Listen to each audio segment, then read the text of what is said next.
Northwest Now is supported, in part, by viewers like you. Thank you. As if the fentanyl problem isn't bad enough, there's yet another new wrinkle that threatens to kill more people and make efforts to revive overdose cases even more difficult. A witch's brew of industrial chemicals and pharmaceuticals are being mixed into street drugs, and the results threaten an even greater catastrophe on the streets of Western Washington. Tonight, our conversation with the man running Tacoma's groundbreaking needle exchange program, and our Steve Kiggins with the story of how cutting fentanyl and other drugs with even worse toxics is making a bad problem worse. That's the discussion on this edition of Northwest Now.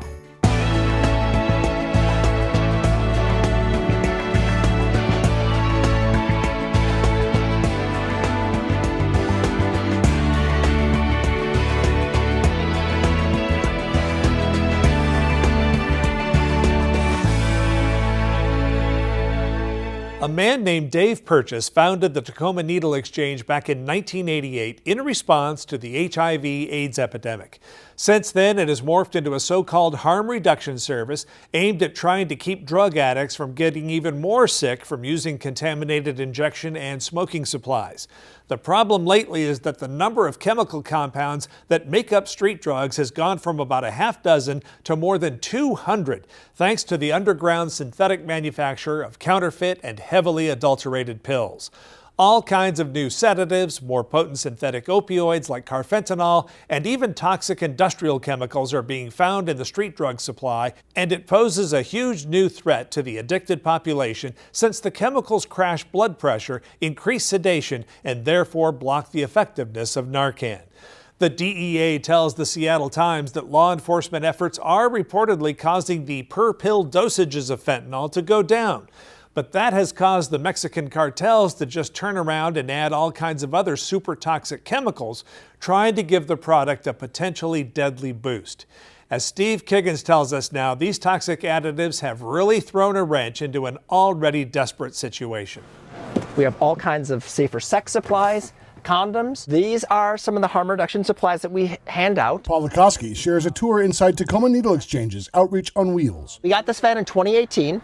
Before that, we were operating out of a 1998 Ford Windstar. The van makes the exchange's outreach mobile, building trust in the South Sound, delivering harm reduction tools that save lives. There's no coercion, there's no bargaining. You come in and say you need something, and if we have it, we'll provide that. Where I'm standing will be the final resting place for my mortal remains.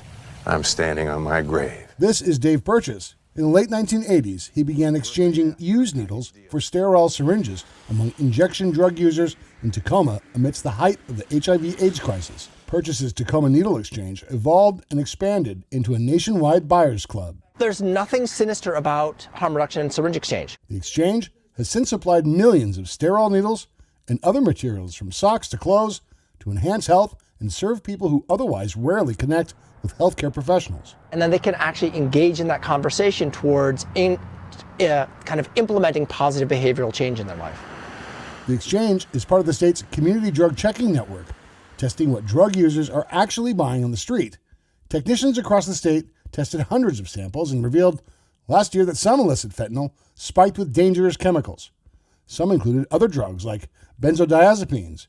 Others included the animal tranquilizer Xylazine, which can slow breathing and heart rates and cause difficult-to-heal open wounds on the skin. Plus, some samples showed an industrial chemical used in plastics called BTMPS, a substance not approved or studied for human consumption. Bottom line, even as the supply remains volatile, it's really important for people to hopefully have relationships with folks providing harm reduction and healthcare services in really easy to access and kind locations. Caleb Banta-Green, research professor at University of Washington, says harm reduction efforts like syringe service programs were first to identify BTMPS in the illicit drug supply. Tacoma Needle Exchange programs like clean needles and Narcan vending machines have saved thousands of lives.